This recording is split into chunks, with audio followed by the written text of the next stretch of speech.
verreese heiland. Die kerkklokke lui vanoggend anders.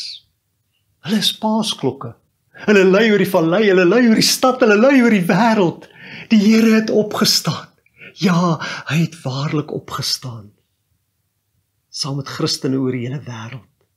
Al die kinders wil ek kan bid oorwinnaar.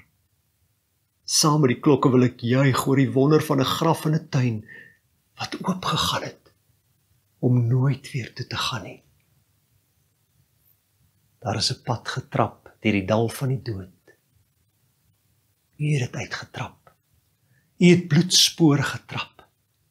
Die pad gaan deur die dood na die ewige lewe. Ek gaan daardie pad volg as U my roep. Ek het saam met U opgestaan, Here Jesus. Hier binne in my hart is dit al anders. Ek was met U in aanraking. U het my aangeraak. Ek sal nooit sterf nie, want U leef, U leef. Ek juig oor Here Jesus. Ek juig saam met die paasklokke, ek juig in hierdie môre oor 'n nuwe môre. Wanneer die klokke nie sal ophou nie, wat sal môre bly? En nooit sal antwoord.